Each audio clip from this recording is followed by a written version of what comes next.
क्या होगा अगर आपको पता चले कि बाइबल जिसे आप जानते हैं वह पूरी कहानी नहीं बताती? इथियोपियाई रूढ़िवादी चर्च ने सदियों से एक ऐसा संस्करण सुरक्षित रखा है जिसमें 81 पुस्तकें हैं। यहूदा 1:14 हमें याद दिलाता है कि हनोक ने भविष्यवाणी की थी, लेकिन अधिकांश ईसाई समुदायों ने उसकी पुस्तक को अपने पवित्र ग्रंथ से हटा दिया। ज्यादातर लोग मानते हैं कि बाइबल की पुस्तकों की सूची हमेशा से एक जैसी रही है, लेकिन इतिहास बताता है कि विभिन्न ईसाई परंपराओं ने अलग अलग ग्रंथों को संरक्षित किया है। इस कहानी में हम 3 चरणों में आगे बढ़ेंगे। पहले हम देखेंगे कि इथियोपियाई बाइबल में क्या अनोखा है। फिर हम समझेंगे कि ये पुस्तकें मानवता की उत्पत्ति के बारे में क्या बताती हैं। और अंत में हम पूछेंगे कि जब हम इन छिपे हुए ग्रंथों को पढ़ते हैं तो हमारी समझ कैसे बदल जाती है। और जब हम इस पहली परत को समझ लेंगे तब असली कहानी शुरू होगी। इथियोपिया अफ्रीका का एकमात्र देश है जिसने अपनी बाइबल परंपरा को बाहरी प्रभावों से बचाकर रखा है। जब यूरोप में चर्च परिषदें यह तय कर रही थीं कि कौन सी पुस्तकें पवित्र हैं और कौन सी नहीं, इथियोपियाई चर्च अपने पहाड़ी मठों में अपने ग्रंथों की रक्षा कर रहा था। ये मठ दुनिया से इतने अलग थलग थे कि बाहरी दबाव उन तक नहीं पहुंच सका। यह अलगाव एक आशीर्वाद बन गया, क्योंकि इसने उन ग्रंथों को बचा लिया जिन्हें दूसरों ने खो दिया या जानबूझकर हटा दिया। इथियोपियाई बाइबल की कहानी 4वीं शताब्दी से शुरू होती है। राजा एजाना ने ईसाई धर्म अपनाया और इथियोपिया को आधिकारिक रूप से ईसाई राष्ट्र घोषित किया। उस समय विभिन्न ईसाई समुदाय अलग अलग पवित्र ग्रंथों का उपयोग कर रहे थे। इथियोपियाई चर्च ने सबसे व्यापक संग्रह को अपनाया, यह मानते हुए कि अधिक ज्ञान हमेशा कम से बेहतर होता है। उन्होंने हनोक की पुस्तक, जुबिलियों की पुस्तक और कई अन्य ग्रंथों को शामिल किया जिन्हें बाद में अन्य चर्चों ने अपोक्रिफल या काल्पनिक मान लिया। लेकिन यहां एक महत्वपूर्ण सवाल उठता है, अगर ये पुस्तकें इतनी महत्वपूर्ण हैं तो बाकी ईसाई दुनिया ने इन्हें क्यों हटा दिया? क्या इन ग्रंथों में कुछ ऐसा था जो चर्च के नेताओं को असहज करता था? क्या इनमें ऐसी जानकारी थी जो सत्ता की संरचनाओं को चुनौती देती थी? ये सवाल आज भी विद्वानों को परेशान करते हैं। इथियोपियाई बाइबल में जो कहानियां हैं वे हमें मानवता के बारे में एक अलग दृष्टिकोण देती हैं। ये कहानियां बताती हैं कि हम कहां से आए, हमारा उद्देश्य क्या है और हमारा भविष्य क्या हो सकता है। ये ग्रंथ केवल धार्मिक पाठ नहीं हैं, बल्कि मानव अस्तित्व के रहस्यों को समझने की कुंजी हैं। जब आप इन पुस्तकों को पढ़ते हैं तो आप महसूस करते हैं कि बाइबल की कहानी उससे कहीं अधिक जटिल और रहस्यमय है जितना हमें सिखाया गया है। भारतीय धार्मिक परंपराओं में भी हमें यह विचार मिलता है कि कुछ ज्ञान गुप्त रखा जाता है। वेदों में गूढ़ रहस्य हैं जिन्हें केवल दीक्षित लोग ही समझ सकते हैं। उसी तरह इथियोपियाई बाइबल में भी ऐसा ज्ञान है जिसे सदियों से छिपाया गया है। यह ज्ञान हमें यह समझने में मदद करता है कि आध्यात्मिक दुनिया कैसे काम करती है और हमारी भौतिक दुनिया से कैसे जुड़ी है। अब समय आ गया है कि हम इन छिपे हुए ग्रंथों की यात्रा शुरू करें। हम देखेंगे कि इन प्राचीन पाठों में क्या लिखा है और वे हमारी समझ को कैसे बदल सकते हैं। यह यात्रा केवल ऐतिहासिक जिज्ञासा के बारे में नहीं है, बल्कि यह हमारे अस्तित्व के मूल सवालों के जवाब खोजने के बारे में है। तो अगर आप सच जानने के लिए तैयार हैं, तो इस यात्रा में हमारे साथ बने रहें। चैप्टर 2, इथियोपियाई बाइबल का अनोखा संसार। इथियोपियाई बाइबल में 81 पुस्तकें हैं, जबकि प्रोटेस्टेंट बाइबल में केवल 66 और कैथोलिक बाइबल में 73 पुस्तकें हैं। यह अंतर बहुत महत्वपूर्ण है, क्योंकि जो पुस्तकें अतिरिक्त हैं वे हमें सृष्टि और मानवता के बारे में पूरी तरह से अलग दृष्टिकोण देती हैं। ये पुस्तकें केवल कहानियों का संग्रह नहीं हैं, बल्कि वे एक संपूर्ण धार्मिक दर्शन को प्रस्तुत करती हैं जो पारंपरिक ईसाई शिक्षाओं से काफी अलग है। सबसे महत्वपूर्ण अतिरिक्त पुस्तक हनोक की पुस्तक है। यह पुस्तक स्वर्गदूतों, राक्षसों और मानवता की उत्पत्ति के बारे में विस्तृत जानकारी देती है। हनोक एक ऐसा व्यक्ति था जो भगवान के साथ चला और फिर गायब हो गया क्योंकि भगवान ने उसे उठा लिया। उत्पत्ति 5:24 में इसका उल्लेख है, लेकिन बहुत कम जानकारी दी गई है। हनोक की पुस्तक इस रहस्य को खोलती है और बताती है कि हनोक को स्वर्ग में क्या दिखाया गया।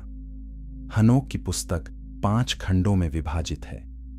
पहला खंड निगरानीकर्ताओं की कहानी बताता है, वो जो स्वर्गदूत थे जिन्होंने मानव स्त्रियों से विवाह किया। दूसरा खंड हनोक की स्वर्ग यात्रा का वर्णन करता है। तीसरा खंड खगोलीय रहस्यों और समय की प्रकृति को समझाता है। चौथा खंड स्वप्न दर्शन और भविष्यवाणियां प्रस्तुत करता है। पांचवां खंड नूह के समय की घटनाओं का विस्तृत विवरण देता है। जुबिलियों की पुस्तक एक और महत्वपूर्ण ग्रंथ है जो इथियोपियाई बाइबल में शामिल है। यह पुस्तक उत्पत्ति की कहानियों को फिर से बताती है, लेकिन अधिक विस्तार और अलग दृष्टिकोण के साथ।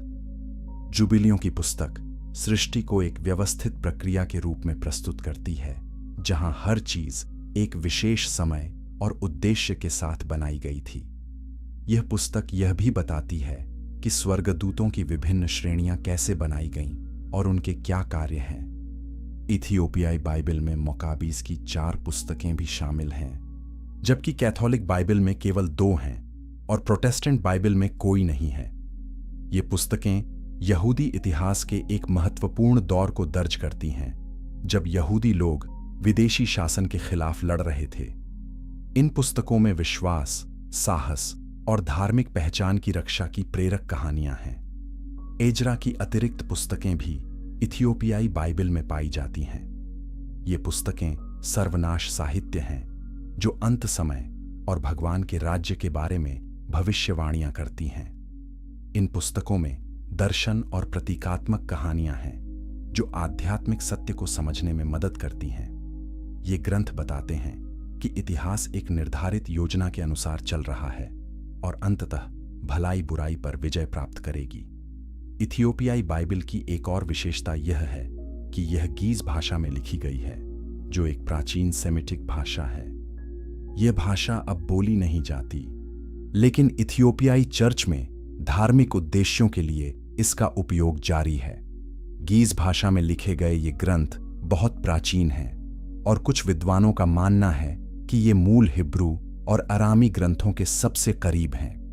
इन अतिरिक्त पुस्तकों को पढ़ने से हमें यह समझने में मदद मिलती है कि प्रारंभिक ईसाई कैसे सोचते थे।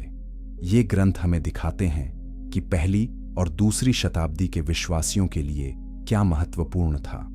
वे स्वर्गदूतों, राक्षसों और आध्यात्मिक युद्ध के बारे में बहुत अधिक रुचि रखते थे। उनका विश्व दृष्टि आज के ईसाइयों की तुलना में बहुत अधिक रहस्यमय और आध्यात्मिक था। अगर आप इस रहस्यमय ज्ञान को और गहराई से जानना चाहते हैं तो हमारे चैनल को सब्सक्राइब करें। हम इन प्राचीन ग्रंथों के रहस्यों को खोलते रहेंगे और आपको ऐसी जानकारी देंगे जो आपको कहीं और नहीं मिलेगी। लाइक करें अगर यह जानकारी आपको दिलचस्प लगी और कमेंट में बताएं कि आप इन अतिरिक्त पुस्तकों के बारे में क्या सोचते हैं। लेकिन इथियोपियाई बाइबल की सबसे विवादास्पद पुस्तक अभी आने वाली है। हनोक की पुस्तक में ऐसी जानकारी है जो आपकी धार्मिक समझ को पूरी तरह से बदल सकती है। यह पुस्तक हमें बताती है कि मानवता की समस्याएं कहां से शुरू हुईं और क्यों भगवान को जल प्रलय भेजना पड़ा। अगला अध्याय इस रहस्य को उजागर करेगा। चैप्टर 3 हनोक की पुस्तक और निगरानीकर्ता। हनोक की पुस्तक उत्पत्ति 6:1-4 में वर्णित एक रहस्यमय घटना को विस्तार से बताती है। बाइबल में केवल कुछ पंक्तियां हैं जो कहती हैं कि भगवान के पुत्रों ने मनुष्यों की पुत्रियों को देखा और उन्हें सुंदर पाया और उनसे विवाह किया। इन संघों से नेफिलिम पैदा हुए जो पृथ्वी पर शक्तिशाली योद्धा थे। लेकिन यह छोटा सा विवरण कई सवाल छोड़ देता है। भगवान के पुत्र कौन थे? नेफिलिम कैसे थे? और इस घटना का क्या महत्व था? हनोक की पुस्तक इन सभी सवालों का जवाब देती है। यह पुस्तक बताती है कि भगवान के पुत्र वास्तव में स्वर्गदूत थे जिन्हें निगरानीकर्ता कहा जाता था। इन निगरानीकर्ताओं को मानवता की देखभाल करने का काम सौंपा गया था। उन्हें मनुष्यों को मार्गदर्शन देना था और उनकी रक्षा करनी थी। लेकिन 200 निगरानीकर्ताओं ने विद्रोह करने का फैसला किया। उन्होंने हेर्मोन पर्वत पर एक शपथ ली कि वे पृथ्वी पर उतरेंगे और मानव स्त्रियों से विवाह करेंगे। इन निगरानीकर्ताओं के नेता का नाम सेमजाजा था। उसने अन्य स्वर्गदूतों को इस योजना में शामिल होने के लिए राजी किया। हनोक की पुस्तक उन सभी निगरानीकर्ताओं के नाम सूचीबद्ध करती है जिन्होंने इस विद्रोह में भाग लिया। हर निगरानीकर्ता ने मनुष्यों को एक विशेष प्रकार का ज्ञान सिखाया। अजाजेल ने मनुष्यों को हथियार बनाना और युद्ध की कला सिखाई। शमशील ने जादू और मंत्र सिखाए। अरमारोस ने जादू के काउंटर स्पेल सिखाए। बराकियल ने ज्योतिष सिखाया। कोकबियल ने नक्षत्रों का ज्ञान दिया। ये ज्ञान वर्जित क्यों थे? क्योंकि वे मानवता को उस समय से पहले दिए गए जब मनुष्य उन्हें संभालने के लिए तैयार थे। हथियारों के ज्ञान ने युद्ध और हिंसा को जन्म दिया। जादू के ज्ञान ने लोगों को आध्यात्मिक शक्तियों के साथ खतरनाक तरीके से खेलना सिखाया। ज्योतिष ने लोगों को भाग्य और नियति के बारे में भ्रमित किया। ये ज्ञान मानवता के लिए एक अभिशाप बन गए क्योंकि मनुष्यों ने इनका दुरुपयोग किया। निगरानीकर्ताओं और मानव स्त्रियों के संघ से नेफिलिम पैदा हुए। हनोक की पुस्तक बताती है कि ये प्राणी विशाल थे, करीब 3000 हाथ ऊंचे। वे बहुत शक्तिशाली थे और उन्होंने पृथ्वी पर कहर बरपाया। नेफिलिम ने मनुष्यों का भोजन खा लिया और जब वह समाप्त हो गया तो वे मनुष्य को ही खाने लगे। उन्होंने पक्षियों और जानवरों को भी मार डाला। पृथ्वी उनकी हिंसा से भर गई। लेकिन कहानी यहीं खत्म नहीं होती। हनोक की पुस्तक बताती है कि जब नेफिलिम मरते थे तो उनकी आत्माएं दुष्ट आत्माओं के रूप में पृथ्वी पर भटकने लगीं। ये दुष्ट आत्माएं ही वे राक्षस हैं जो आज भी मनुष्यों को परेशान करती हैं। हनोक की पुस्तक के अनुसार इन दुष्ट आत्माओं को न्याय के दिन तक पृथ्वी पर भटकने की अनुमति है। वे मनुष्यों को पाप की ओर ले जाने की कोशिश करती हैं और आध्यात्मिक युद्ध का कारण बनती हैं। इस कहानी का सबसे महत्वपूर्ण पहलू यह है कि यह बुराई की उत्पत्ति को एक नए तरीके से समझाती है।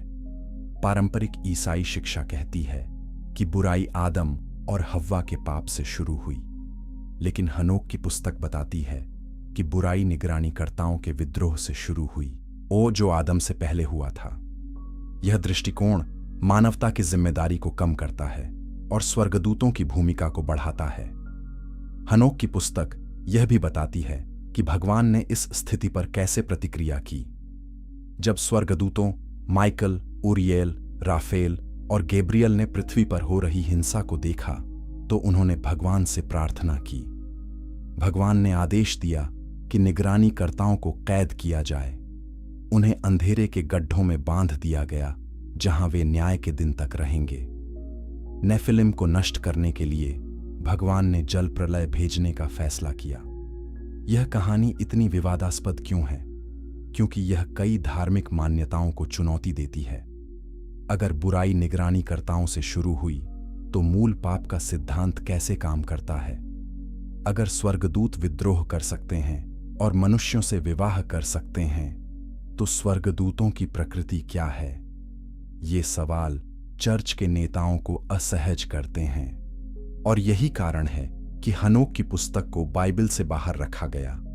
लेकिन जो लोग सत्य की खोज में हैं उनके लिए हनोक की पुस्तक अमूल्य है। यह हमें बताती है कि आध्यात्मिक दुनिया कितनी जटिल है और कैसे स्वर्गीय और भौतिक दुनिया एक दूसरे से जुड़ी हुई है। अगले अध्याय में हम देखेंगे कि निगरानीकर्ताओं ने जो वर्जित ज्ञान दिया उसका मानवता पर क्या प्रभाव पड़ा। चैप्टर 4 वर्जित ज्ञान का खुलासा। जब निगरानीकर्ता पृथ्वी पर उतरे तो उन्होंने मनुष्यों को ऐसा ज्ञान दिया जो केवल स्वर्गीय प्राणियों के लिए था। यह ज्ञान शक्तिशाली था लेकिन खतरनाक भी। मनुष्य इस ज्ञान को संभालने के लिए आध्यात्मिक रूप से तैयार नहीं थे। यह ऐसा था जैसे एक छोटे बच्चे को एक तेज चाकू देना। बच्चा चाकू का उपयोग नहीं जानता और खुद को या दूसरों को घायल कर सकता है। उसी तरह मनुष्यों ने इस ज्ञान का दुरुपयोग किया और इसने विनाश को जन्म दिया। अजाजेल नामक निगरानीकर्ता ने मनुष्यों को धातु कर्म सिखाया। उसने उन्हें दिखाया कि कैसे तांबे, लोहे और अन्य धातुओं को गलाना और आकार देना है। इस ज्ञान से मनुष्यों ने तलवारें, भाले और कवच बनाए। युद्ध अधिक घातक हो गया। पहले मनुष्य पत्थरों और लकड़ियों से लड़ते थे, लेकिन अब उनके पास धातु के हथियार थे। हिंसा पृथ्वी पर फैल गई। लोग एक दूसरे को मारने में अधिक कुशल हो गए। अजाजेल ने महिलाओं को सौंदर्य प्रसाधन और गहनों का ज्ञान भी दिया।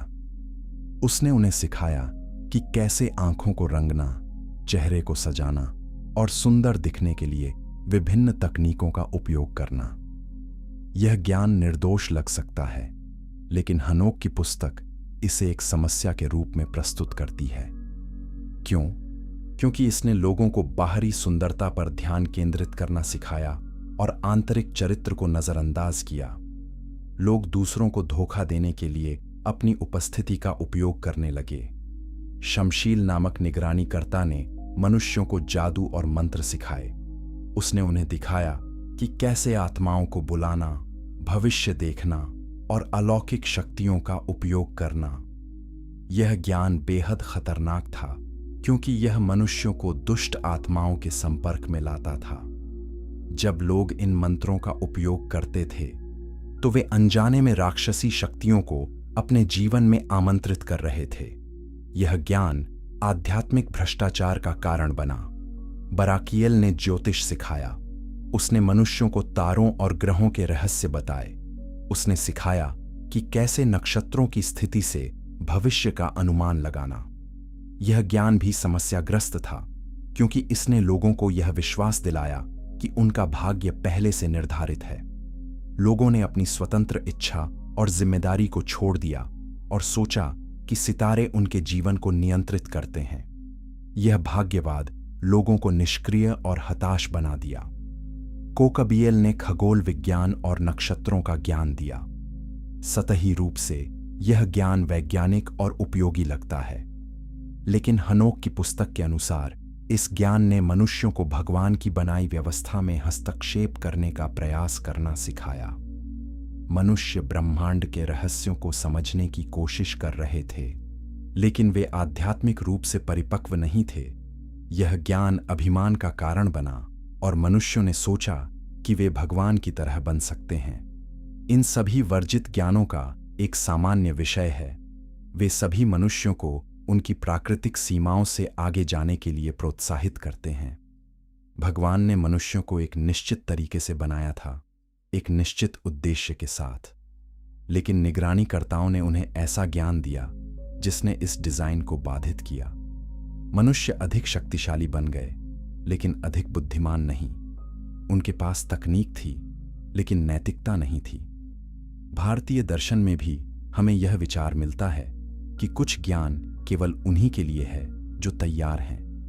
वेदों में कहा गया है कि गूढ़ ज्ञान केवल उन शिष्यों को दिया जाना चाहिए जिन्होंने अपने चरित्र को शुद्ध किया है। अगर कोई अपरिपक्व व्यक्ति शक्तिशाली ज्ञान प्राप्त करता है, तो वह इसका दुरुपयोग करेगा। हनोक की पुस्तक यही सिखाती है। निगरानीकर्ताओं ने मनुष्यों को ऐसा ज्ञान दिया जिसके लिए वे तैयार नहीं थे, और परिणाम विनाशकारी थे। अगर आप इस विषय पर और गहराई से जानना चाहते हैं, तो इस वीडियो को लाइक करें और अपने विचार कमेंट में साझा करें। क्या आपको लगता है कि कुछ ज्ञान वर्जित होना चाहिए, या क्या सभी ज्ञान सभी के लिए उपलब्ध होना चाहिए? यह एक महत्वपूर्ण प्रश्न है जो आज भी प्रासंगिक है। लेकिन निगरानीकर्ताओं द्वारा दिया गया वर्जित ज्ञान केवल तकनीकी नहीं था। उन्होंने मनुष्यों को ब्रह्मांड की संरचना के बारे में भी बताया, और यह ज्ञान और भी अधिक क्रांतिकारी था। अगले अध्याय में हम देखेंगे कि इथियोपियाई बाइबल उत्पत्ति से पहले की सृष्टि के बारे में क्या कहती है। चैप्टर 5, उत्पत्ति से पहले की सृष्टि। बाइबल उत्पत्ति 1:1 से शुरू होती है। आदि में परमेश्वर ने आकाश और पृथ्वी की सृष्टि की। लेकिन इथियोपियाई बाइबल की पुस्तकें एक गहरा सवाल पूछती हैं, इस आदि से पहले क्या था? क्या परमेश्वर ने इस सृष्टि से पहले कुछ और बनाया था? जुबिलियों की पुस्तक और हनोक की पुस्तक इन सवालों के जवाब देती हैं, और उनके जवाब चौंकाने वाले हैं। जुबिलियों की पुस्तक बताती है कि परमेश्वर ने सबसे पहले स्वर्गदूतों को बनाया। सृष्टि के पहले दिन परमेश्वर ने 7 श्रेणियों के स्वर्गदूतों की रचना की। इनमें उपस्थिति के स्वर्गदूत, पवित्रता के स्वर्गदूत, अग्नि के स्वर्गदूत, हवा के स्वर्गदूत और प्रकृति के विभिन्न तत्वों के स्वर्गदूत शामिल थे। ये स्वर्गदूत भौतिक सृष्टि से पहले अस्तित्व में थे। उनका काम सृष्टि के विभिन्न पहलुओं का प्रबंधन करना था। जुबिलियों की पुस्तक यह भी बताती है कि परमेश्वर ने समय की संरचना बनाई।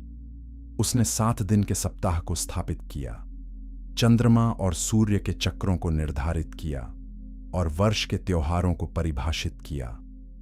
यह सब भौतिक दुनिया के निर्माण से पहले हुआ।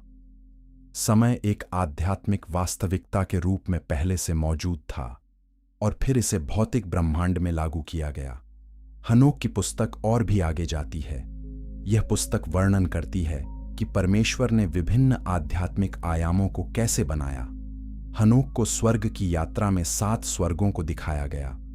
हर स्वर्ग एक अलग आध्यात्मिक स्तर था। पहला स्वर्ग वह जगह थी जहां बादल और मौसम को नियंत्रित किया जाता था। दूसरा स्वर्ग वह जगह थी जहां पापी स्वर्गदूतों को कैद किया गया था। तीसरा स्वर्ग स्वर्ग और नरक दोनों का घर था। चौथा स्वर्ग सूर्य और चंद्रमा का स्थान था।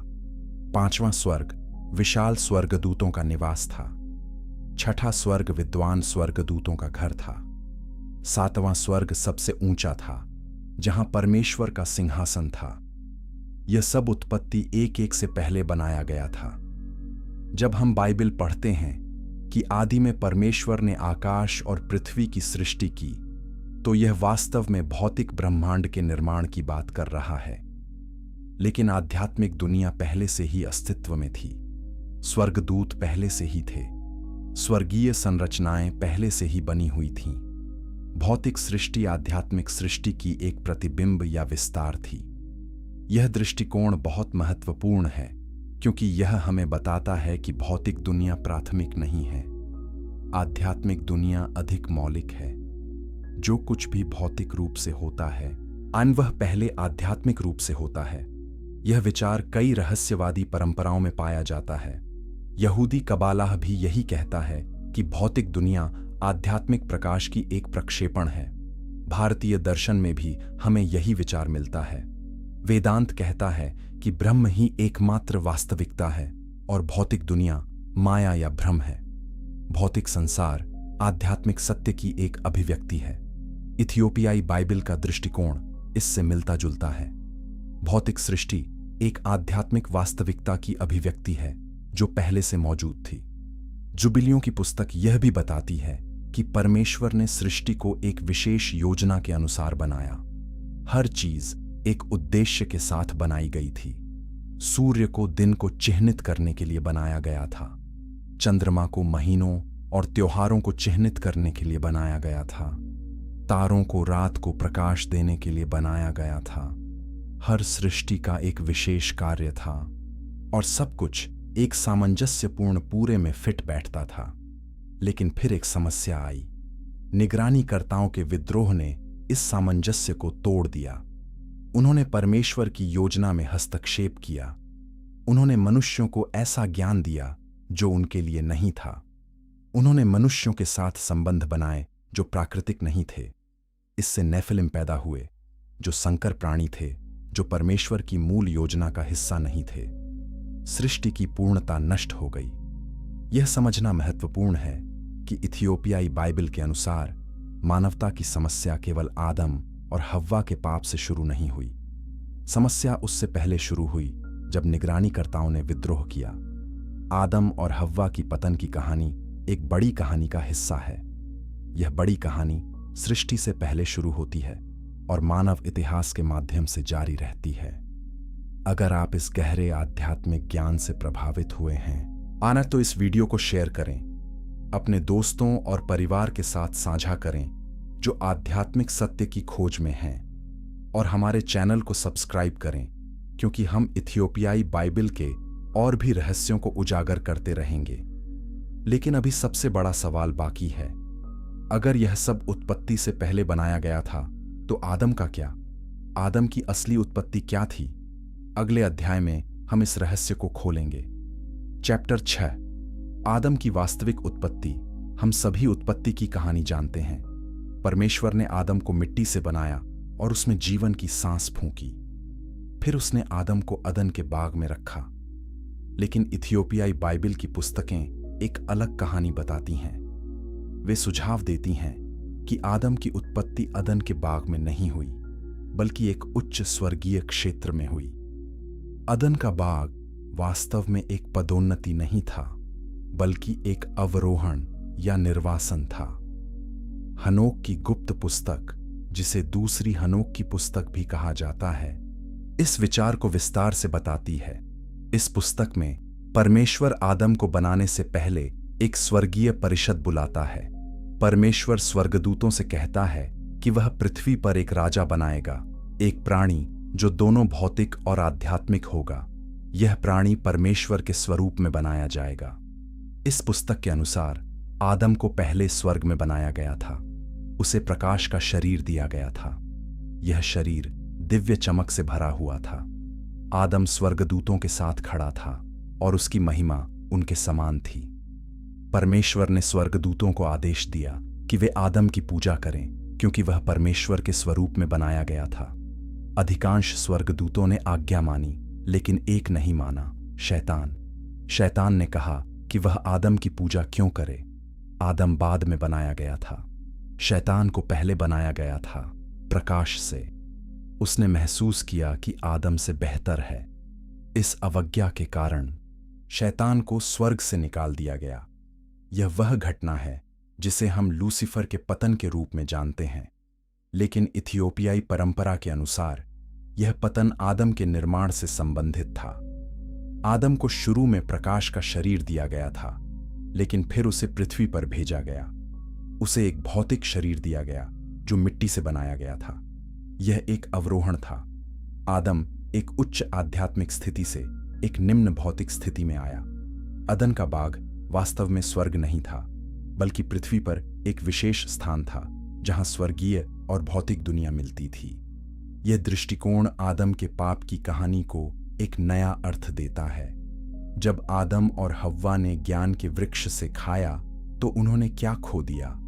पारंपरिक दृष्टिकोण कहता है कि उन्होंने अपनी निर्दोषता खो दी, लेकिन इथियोपियाई दृष्टिकोण कहता है कि उन्होंने अपनी दिव्य चमक खो दी।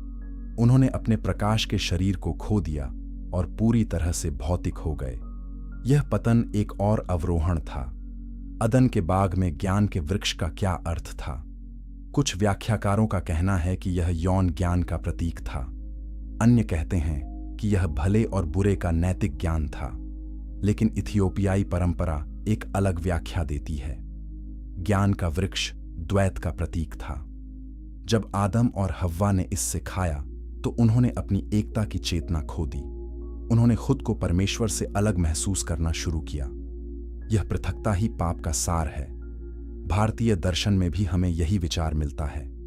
अद्वैत वेदांत कहता है कि हमारी मूल समस्या अज्ञान है, यह विश्वास कि हम ब्रह्म से अलग हैं। जब हम यह भ्रम छोड़ देते हैं और महसूस करते हैं कि हम दिव्य के साथ एक हैं, तो हम मुक्ति प्राप्त करते हैं। इथियोपियाई बाइबल का दृष्टिकोण इससे मिलता जुलता है। आदम का पतन एकता की चेतना को खोना था। जीवन का वृक्ष क्या था? बाइबल कहती है कि परमेश्वर ने आदम और हव्वा को अदन के बाग से निकाल दिया ताकि वे जीवन के वृक्ष से न खाएं और हमेशा के लिए जीवित न रहें। लेकिन क्यों? अगर परमेश्वर चाहता था कि वे खुश रहें तो उन्हें शाश्वत जीवन क्यों नहीं दिया? इथियोपियाई व्याख्या यह है कि मानवता को पाप की स्थिति में शाश्वत जीवन देना एक अभिशाप होता, आशीर्वाद नहीं। मनुष्यों को पहले छुटकारा पाना था, फिर उन्हें शाश्वत जीवन दिया जा सकता था। तो आदम की असली उत्पत्ति क्या है? इथियोपियाई बाइबल के अनुसार आदम एक स्वर्गीय प्राणी था जिसे पृथ्वी पर भेजा गया था। वह प्रकाश से बनाया गया था, लेकिन फिर मिट्टी में लिपटा गया। उसका मिशन स्वर्गीय और भौतिक को जोड़ना था, लेकिन वह इस मिशन में विफल रहा। उसने अपनी दिव्य चेतना खो दी और पूरी तरह से भौतिक हो गया। उसकी संतान, हम सभी इसी पतित स्थिति में पैदा होते हैं। लेकिन यह कहानी का अंत नहीं है। आध्यात्मिक परंपराएं सिखाती हैं कि हम अपनी दिव्य चेतना को पुनः प्राप्त कर सकते हैं। हम अपने प्रकाश के शरीर को वापस पा सकते हैं। यह एक आध्यात्मिक यात्रा है जिसे पश्चाताप, परिवर्तन और आत्म साक्षात्कार कहा जाता है। इथियोपियाई बाइबल हमें बताती है कि यह यात्रा संभव है। कमेंट में बताएं कि आप इस व्याख्या के बारे में क्या सोचते हैं। क्या आदम एक स्वर्गीय प्राणी था जो पृथ्वी पर उतरा, या क्या वह सीधे मिट्टी से बनाया गया था? यह सवाल केवल ऐतिहासिक नहीं है, बल्कि हमारी अपनी पहचान के बारे में है। लेकिन आदम की कहानी एक और पात्र से जुड़ी है जो बहुत विवादास्पद है।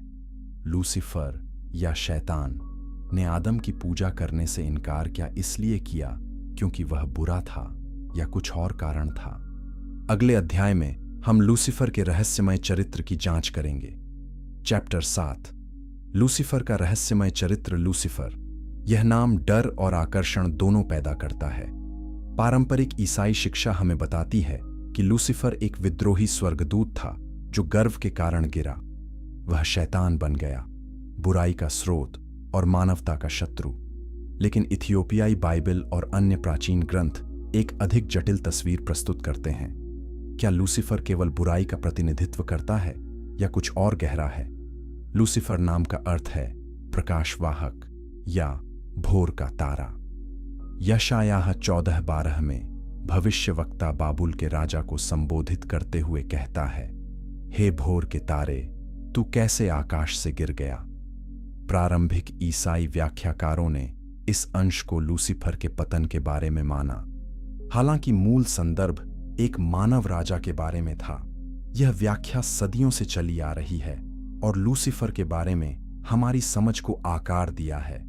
लेकिन प्रकाशवाहक होने का क्या अर्थ है? प्रकाश परंपरागत रूप से ज्ञान, समझ और दिव्य उपस्थिति का प्रतीक है। अगर लूसीफर प्रकाश लाता है तो क्या वह ज्ञान लाता है? कुछ प्राचीन परंपराएं, विशेष रूप से ग्नोस्टिक परंपराएं, लूसीफर को एक ऐसे व्यक्ति के रूप में देखती हैं जिसने मानवता को ज्ञान दिया। अदन के बाग में सांप, जिसे अक्सर शैतान के साथ जोड़ा जाता है, ने आदम और हव्वा को ज्ञान के वृक्ष से खाने के लिए प्रोत्साहित किया। ग्नोस्टिक दृष्टिकोण से यह एक अच्छा कार्य था। सांप ने मनुष्य को अज्ञानता से मुक्त किया। उसने उन्हें दिखाया कि वे भगवान बन सकते हैं। ग्नोस्टिक लोग मानते थे कि भौतिक दुनिया को बनाने वाला देवता, जिसे वे डेमियर्स कहते थे, एक अधूरा या बुरा प्राणी था। असली परमेश्वर उच्चतर था। लूसीफर ने मनुष्यों को इस सच्चाई के बारे में जागरूक करने की कोशिश की। इस दृष्टिकोण में लूसीफर एक मुक्तिदाता है, खलनायक नहीं। यह व्याख्या बहुत विवादास्पद है और मुख्यधारा की ईसाई शिक्षा के खिलाफ जाती है, लेकिन यह हमें यह सोचने के लिए प्रेरित करती है, क्या हम लूसीफर की कहानी को केवल एक तरफ से सुन रहे हैं? इतिहास विजेताओं द्वारा लिखा जाता है। अगर लूसीफर युद्ध हार गया तो क्या उसकी कहानी भी उसके विरोधियों द्वारा लिखी गई? हनोक की पुस्तक में हम अजाजेल के बारे में पढ़ते हैं, एक निगरानीकर्ता जिसने मनुष्य को ज्ञान दिया। कुछ विद्वान अजाजेल को लूसीफर का एक और नाम मानते हैं। अजाजेल ने मनुष्य को धातु कर्म, हथियार बनाना और सौंदर्य कला सिखाई। यह ज्ञान हिंसा और वासना का कारण बना। लेकिन क्या यह ज्ञान स्वयं बुरा था या मनुष्यों ने इसका दुरुपयोग किया? यह एक महत्वपूर्ण प्रश्न है। क्या ज्ञान बुरा हो सकता है या केवल इसका उपयोग अच्छा या बुरा हो सकता है? अगर लूसीफर ने मनुष्य को ज्ञान दिया और उन्होंने इसका दुरुपयोग किया तो दोष किसका है? यह सवाल आज भी प्रासंगिक है। जब वैज्ञानिक परमाणु हथियार का आविष्कार करते हैं तो क्या ज्ञान बुरा है या इसका उपयोग? इथियोपियाई परंपरा लूसीफर को एक जटिल व्यक्ति के रूप में प्रस्तुत करती है। वह स्वर्ग का सबसे सुंदर और शक्तिशाली स्वर्गदूत था। उसके पास असाधारण ज्ञान और क्षमता थी, लेकिन उसने गर्व का विकल्प चुना। उसने सोचा कि वह परमेश्वर के बराबर हो सकता है। यह गर्व उसके पतन का कारण बना। लेकिन क्या यह पूरी कहानी है? कुछ रहस्यवादी परंपराएं सुझाव देती हैं कि लूसीफर का विद्रोह परमेश्वर की योजना का हिस्सा था। अगर कोई बुराई नहीं होती तो कोई स्वतंत्र इच्छा नहीं होती। अगर कोई चुनौती नहीं होती तो कोई विकास नहीं होता। लूसीफर का काम मनुष्यों को परीक्षण में डालना और उन्हें मजबूत बनाना है। इस दृष्टिकोण में लूसीफर एक आवश्यक बुराई है, या शायद बुराई भी नहीं बल्कि एक शिक्षक है। यह विचार कि शैतान परमेश्वर की योजना का हिस्सा है अय्यूब की पुस्तक में भी पाया जाता है। वहां शैतान परमेश्वर के दरबार में आता है और परमेश्वर से अय्यूब को परीक्षण में डालने की अनुमति मांगता है। परमेश्वर अनुमति देता है। यह दृश्य दिखाता है कि शैतान पूरी तरह से परमेश्वर के नियंत्रण के बाहर नहीं है। वह एक भूमिका निभाता है, भले ही वह एक अप्रिय भूमिका हो। भारतीय धर्म में भी हमें इसी तरह के विचार मिलते हैं। राक्षस और देवता लगातार संघर्ष में हैं, लेकिन दोनों ब्रह्मांडीय व्यवस्था का हिस्सा हैं। राक्षसों का काम देवताओं को चुनौती देना और संतुलन बनाए रखना है।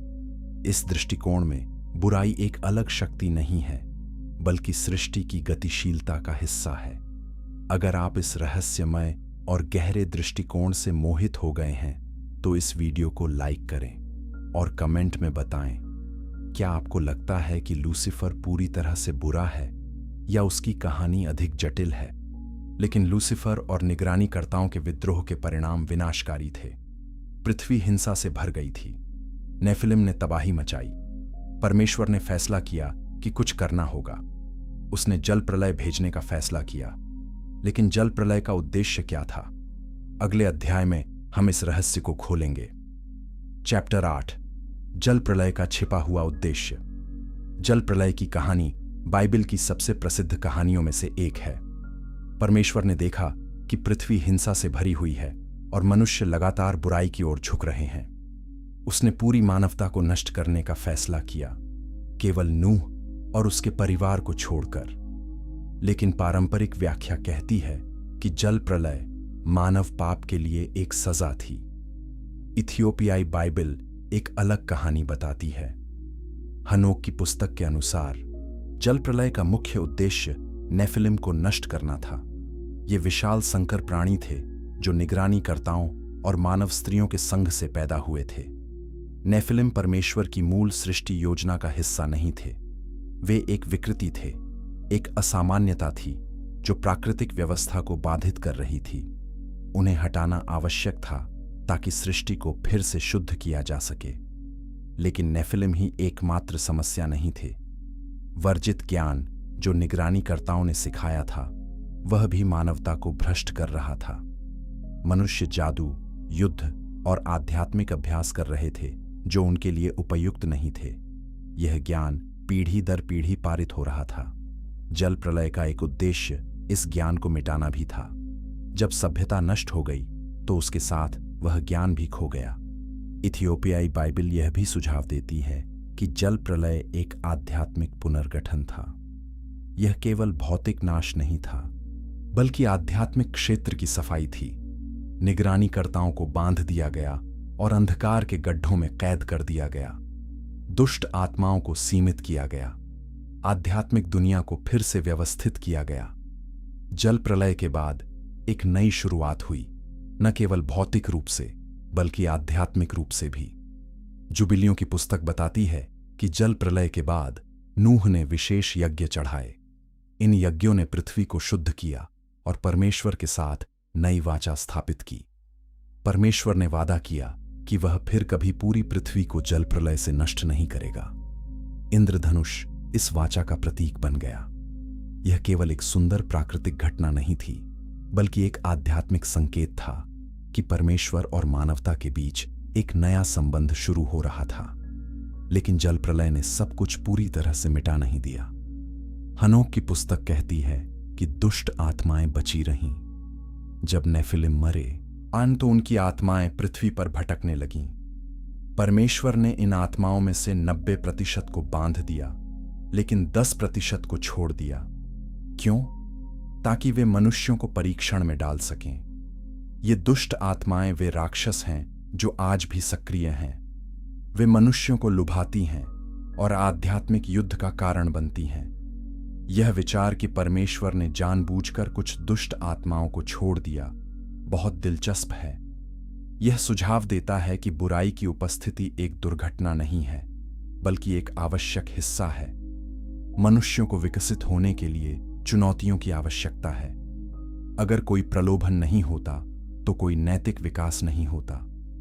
दुष्ट आत्माओं का अस्तित्व मनुष्य को यह चुनने का अवसर देता है कि वे अच्छाई या बुराई का पालन करें। जल प्रलय की कहानी यह भी बताती है कि परमेश्वर कितना धैर्यवान है। उत्पत्ति 6:3 कहता है कि परमेश्वर की आत्मा मनुष्य के साथ सदा विवाद नहीं करेगी, और उसने मनुष्यों को 120 वर्ष का समय दिया। इन 120 वर्षों में नूह ने जहाज बनाया और लोगों से पश्चाताप करने के लिए कहा, लेकिन किसी ने नहीं सुना। लोगों ने नूह का मजाक उड़ाया और उसके संदेश को अनदेखा किया। केवल जब पानी आया तब उन्हें एहसास हुआ कि नूह सही था, लेकिन तब बहुत देर हो चुकी थी। यह कहानी आज भी प्रासंगिक है। क्या हम भी चेतावनियों को अनदेखा कर रहे हैं? क्या हम भी उन संदेशवाहकों का मजाक उड़ा रहे हैं जो हमें सत्य बता रहे हैं? जल प्रलय की कहानी हमें याद दिलाती है कि कार्यों के परिणाम होते हैं। अगर हम लगातार बुराई का चयन करते हैं तो अंततः न्याय आता है। लेकिन जल प्रलय की कहानी केवल न्याय की नहीं है, बल्कि मुक्ति की भी है। नूह और उसका परिवार बच गए। उन्हें एक नई शुरुआत का मौका मिला। यह दिखाता है कि परमेश्वर हमेशा एक शेष को बचाता है, चाहे कितनी भी बुराई क्यों न हो। परमेश्वर सुनिश्चित करता है कि कुछ लोग बचें और उसके उद्देश्यों को आगे बढ़ाएं। अगर आप इस गहरे आध्यात्मिक सत्य से प्रेरित हुए हैं तो इस वीडियो को अपने दोस्तों के साथ शेयर करें और हमारे चैनल को सब्सक्राइब करें ताकि आप और अधिक बाइबल रहस्यों को जान सकें। जल प्रलय के बाद नूह ने एक नई मानवता की शुरुआत की, लेकिन इथियोपियाई बाइबल कहती है कि नूह की वंशावली बहुत विशेष थी। नूह केवल एक धर्मी व्यक्ति नहीं था, बल्कि वह एक विशेष आध्यात्मिक वंश का हिस्सा था। यह वंशावली हनोक से शुरू होती है और यीशु में समाप्त होती है। अगले अध्याय में हम इस रहस्यमय वंशावली की खोज करेंगे। चैप्टर 9, हनोक से यीशु तक की वंशावली। इथियोपियाई बाइबल एक विशेष वंशावली को उजागर करती है जो हनोक से शुरू होती है और यीशु में समाप्त होती है। यह केवल एक जैविक वंशावली नहीं है, बल्कि एक आध्यात्मिक वंशावली है। इस वंश के लोग विशेष थे क्योंकि उन्होंने परमेश्वर के साथ एक अनूठा संबंध बनाए रखा। वे चैनल थे जिसके माध्यम से परमेश्वर ने अपनी योजनाओं को पूरा किया। हनोक इस वंश का पहला महत्वपूर्ण व्यक्ति था। उत्पत्ति 5:24 कहता है, हनोक ने परमेश्वर के साथ चला और वह नहीं रहा क्योंकि परमेश्वर ने उसे उठा लिया। यह एक रहस्यमय कथन है।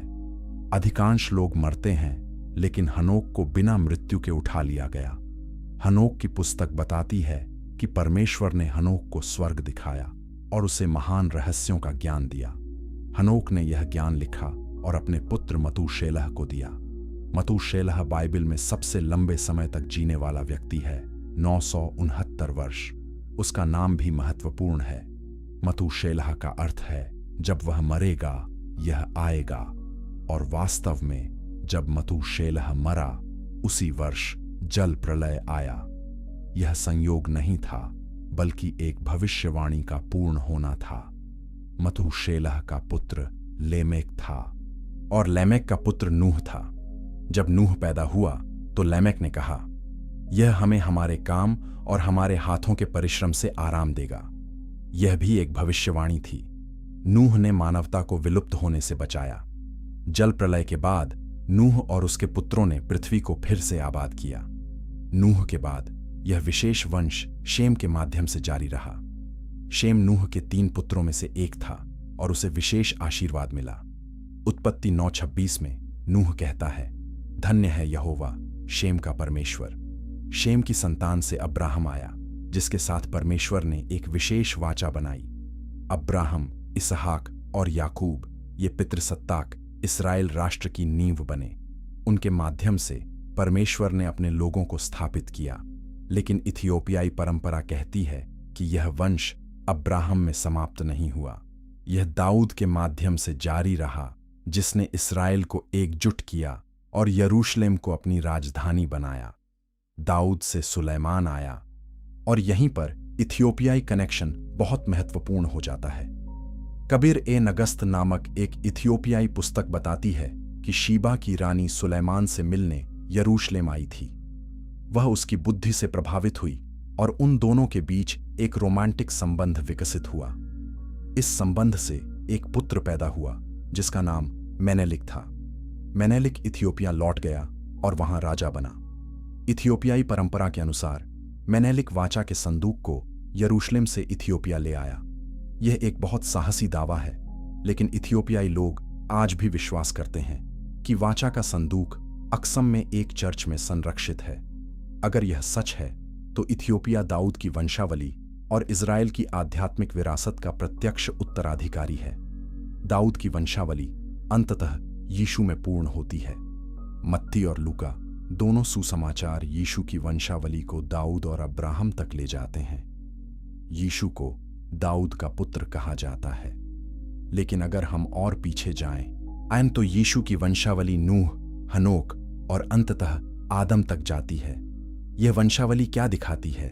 यह दिखाती है कि परमेश्वर ने इतिहास के माध्यम से एक विशेष योजना बनाई। उसने कुछ लोगों को चुना जिनके माध्यम से वह अपने उद्देश्यों को पूरा करेगा। ये लोग सिद्ध नहीं थे। अब्राहम ने झूठ बोला, दाऊद ने व्यभिचार किया, लेकिन परमेश्वर ने उन्हें अपनी योजना के लिए इस्तेमाल किया। इथियोपियाई बाइबल यह भी सुझाव देती है कि यह वंशावली केवल आध्यात्मिक नहीं थी, बल्कि आनुवंशिक भी थी। नूह को चुना गया क्योंकि वह पीढ़ियों में धर्मी था, जिसका अर्थ है कि उसकी वंशावली शुद्ध थी। वह निगरानीकर्ताओं से भ्रष्ट नहीं हुआ था। उसकी जेनेटिक लाइन परमेश्वर की मूल सृष्टि के अनुसार थी, इसलिए परमेश्वर ने उसे और उसके परिवार को बचाया। यह विचार कि कुछ वंशावलियां आध्यात्मिक रूप से विशेष हैं, कई परंपराओं में पाया जाता है। भारत में कुछ परिवार पीढ़ियों से आध्यात्मिक ज्ञान की रक्षा करते हैं। गुरु परंपराओं में ज्ञान गुरु से शिष्य तक पारित होता है, अक्सर पारिवारिक रेखाओं के माध्यम से। इथियोपियाई बाइबल इसी तरह का विचार प्रस्तुत करती है। यीशु इस वंशावली का अंतिम फल है। वह है जिसमें सभी वादे पूरे होते हैं। हनोक ने परमेश्वर के साथ चला, नूह ने मानवता को बचाया, अब्राहम ने विश्वास का उदाहरण दिया, दाऊद ने राज्य स्थापित किया और यीशु ने मुक्ति लाई। यह सब एक सतत कहानी का हिस्सा है जो इतिहास के माध्यम से चलती है। कमेंट में बताएं, क्या आपको लगता है कि आध्यात्मिक विरासत वास्तविक है?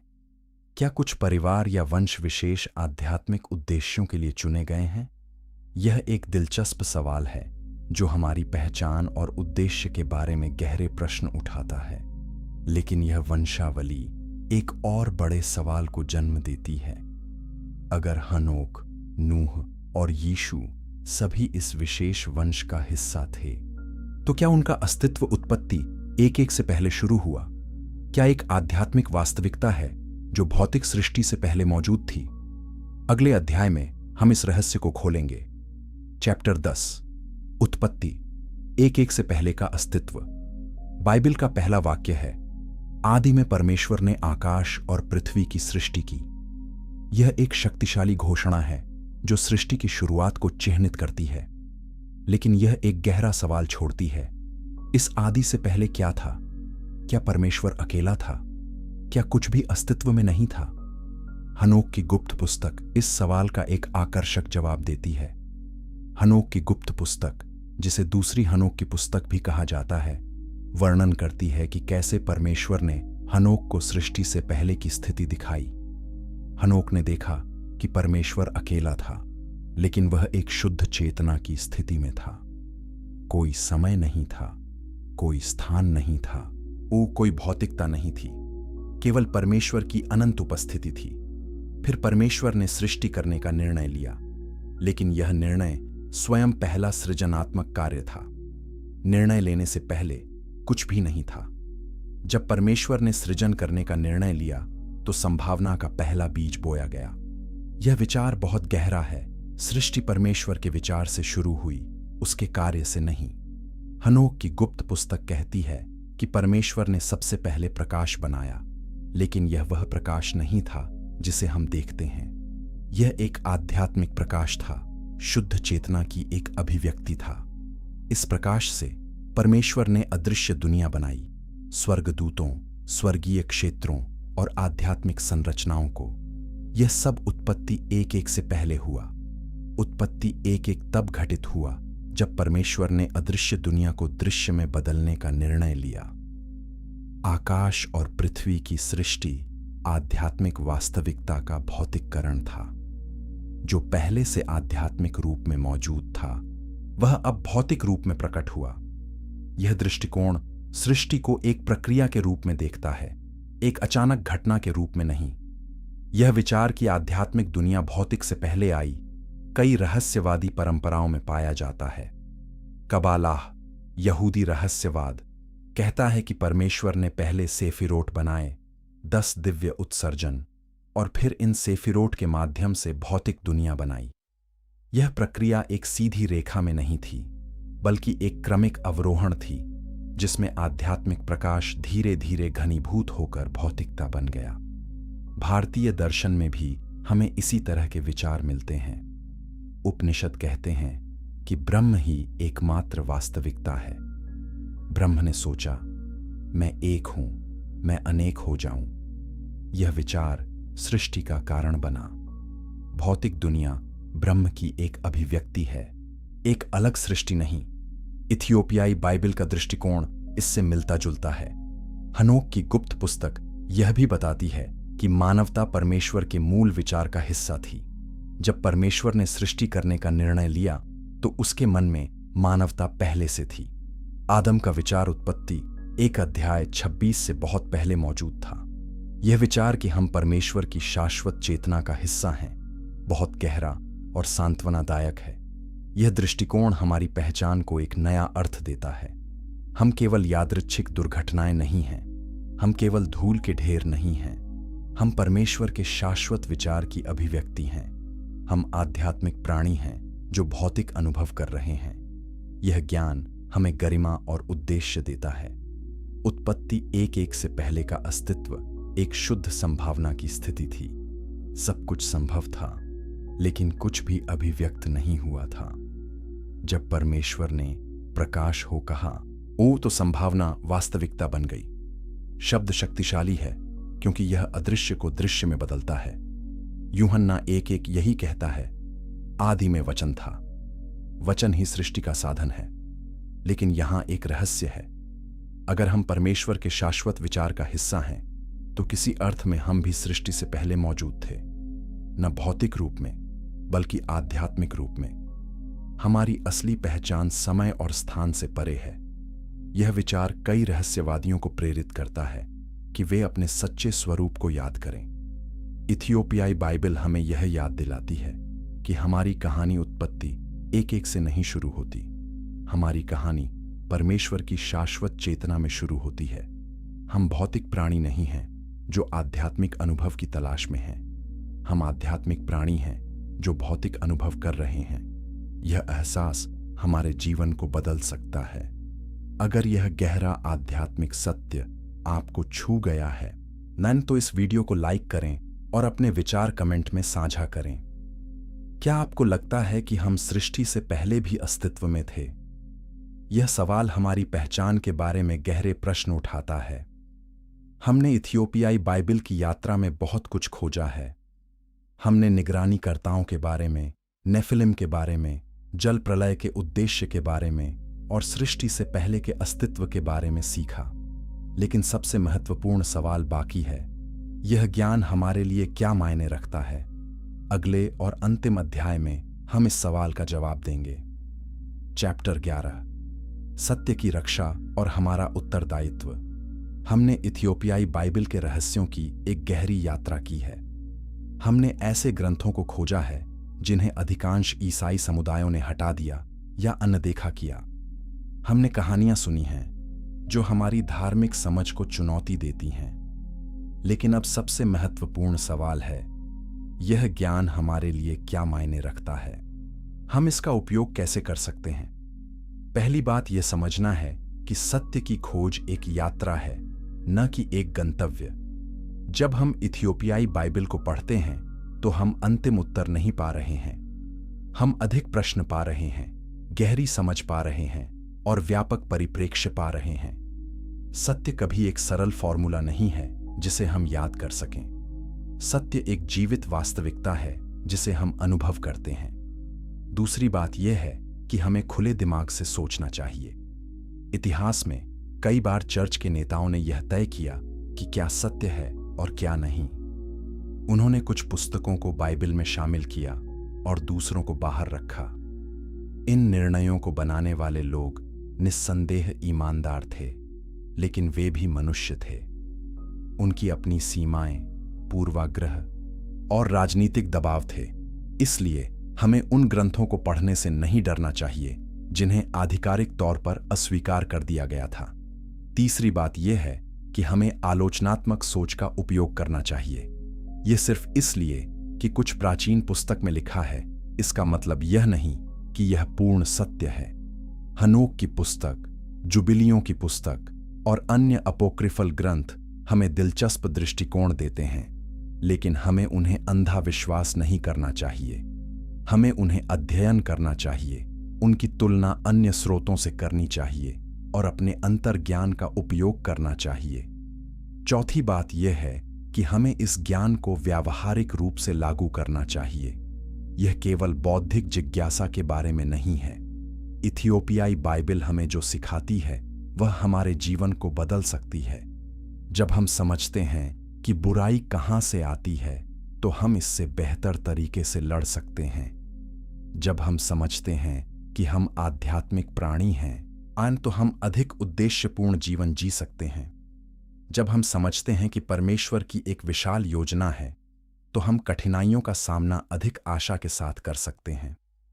पांचवीं बात यह है कि हमें इस ज्ञान को साझा करना चाहिए। दुनिया में बहुत से लोग आध्यात्मिक भूख से पीड़ित हैं। वे सत्य की खोज कर रहे हैं, लेकिन उन्हें केवल सतही जवाब मिल रहे हैं। इथियोपियाई बाइबल के रहस्यों को साझा करके हम दूसरों को उनकी आध्यात्मिक यात्रा में मदद कर सकते हैं, लेकिन हमें यह सम्मानपूर्वक और विनम्रता से करना चाहिए। हमें दूसरों पर अपने विचार थोपने नहीं चाहिए, बल्कि उन्हें अपनी खोज करने के लिए प्रेरित करना चाहिए। छठी बात यह है कि हमें इथियोपियाई चर्च का सम्मान करना चाहिए। यह चर्च सदियों से इन ग्रंथों की रक्षा कर रहा है। जब यूरोप में चर्च परिषदें पुस्तकों को हटा रही थीं, इथियोपियाई चर्च ने उन्हें संरक्षित रखा। यह एक महान आध्यात्मिक सेवा है। इथियोपियाई चर्च ने हमें यह उपहार दिया है कि हम बाइबल की पूरी तस्वीर देख सकें। हमें उनके प्रति आभारी होना चाहिए। सातवीं बात यह है कि हमें अपने स्वयं के धार्मिक परंपराओं की भी सराहना करनी चाहिए। इथियोपियाई बाइबल को पढ़ने का मतलब यह नहीं है कि हम अपनी परंपरा को त्याग दें। हर धार्मिक परंपरा में मूल्यवान ज्ञान है। हम विभिन्न परंपराओं से सीख सकते हैं और अपनी समझ को समृद्ध कर सकते हैं। यह एक समावेशी दृष्टिकोण है जो विभाजन के बजाय एकता का निर्माण करता है। आठवीं बात यह है कि हमें व्यक्तिगत आध्यात्मिक अभ्यास को प्राथमिकता देनी चाहिए। ज्ञान केवल पुस्तकों से नहीं आता। ज्ञान ध्यान, प्रार्थना और आत्मचिंतन से आता है। जब हम अपने भीतर गहराई में जाते हैं तो हम उन सत्यों की खोज करते हैं जो कोई पुस्तक हमें नहीं सिखा सकती। इथियोपियाई बाइबल एक मार्गदर्शक है, लेकिन असली शिक्षक हमारे भीतर है। नौवीं बात यह है कि हमें धैर्य रखना चाहिए। आध्यात्मिक यात्रा में कोई शॉर्टकट नहीं होते। हम रातों रात प्रबुद्ध नहीं हो सकते। हमें धीरे धीरे सीखना होगा, गलतियां करनी होंगी और बढ़ना होगा। इथियोपियाई बाइबल के रहस्य गहरे हैं और उन्हें समझने में समय लगता है, लेकिन अगर हम प्रतिबद्ध रहते हैं तो हम निश्चित रूप से प्रगति करेंगे। 10वीं बात यह है कि हमें आशा रखनी चाहिए। इथियोपियाई बाइबल हमें बताती है कि इतिहास एक योजना के अनुसार चल रहा है। हालांकि दुनिया में बुराई है, अंततः भलाई जीतेगी। हालांकि कभी कभी अंधकार प्रबल लगता है, प्रकाश हमेशा वापस आता है। यह आशा हमें कठिन समय में आगे बढ़ने की शक्ति देती है। अगर इस यात्रा ने आपके जीवन को छुआ है नान तो हमारे चैनल को सब्सक्राइब करें। हम इथियोपियाई बाइबल और अन्य छिपे हुए आध्यात्मिक ग्रंथों के रहस्यों को खोलते रहेंगे। हम आपको ऐसा ज्ञान देंगे जो आपकी आध्यात्मिक यात्रा को गहरा बनाएगा। अंत में याद रखें कि सत्य की रक्षा हम सभी की जिम्मेदारी है। जब हम ऐसे ज्ञान को खोजते हैं जो छिपाया गया है तो हमें इसे साझा करना चाहिए। जब हम ऐसी कहानियां सुनते हैं जो हमारी समझ को चुनौती देती हैं तो हमें खुले दिमाग से सुनना चाहिए। जब हम ऐसे ग्रंथों को पढ़ते हैं जो रहस्यों को उजागर करते हैं तो हमें उन्हें गहराई से अध्ययन करना चाहिए। इथियोपियाई बाइबल एक खजाना है जो सदियों से छिपा हुआ था। अब यह हमारे सामने है। यह हमारी जिम्मेदारी है कि हम इसका उपयोग बुद्धिमानी से करें। यह हमारा अवसर है कि हम बाइबल की पूरी कहानी को समझें। यह हमारा आशीर्वाद है कि हम ऐसे ज्ञान तक पहुंच सकते हैं जो हमारे पूर्वजों के लिए उपलब्ध नहीं था। तो अब आगे बढ़ें, खोजें, सीखें और बढ़ें। इथियोपियाई बाइबल के रहस्य आपकी प्रतीक्षा कर रहे हैं। सत्य की खोज कभी समाप्त नहीं होती, लेकिन हर कदम हमें परमेश्वर के करीब लाता है। हर खोज हमें अपने सच्चे स्वरूप के करीब लाती है और अंत में यही सबसे महत्वपूर्ण है। धन्यवाद कि आप इस यात्रा में हमारे साथ रहे।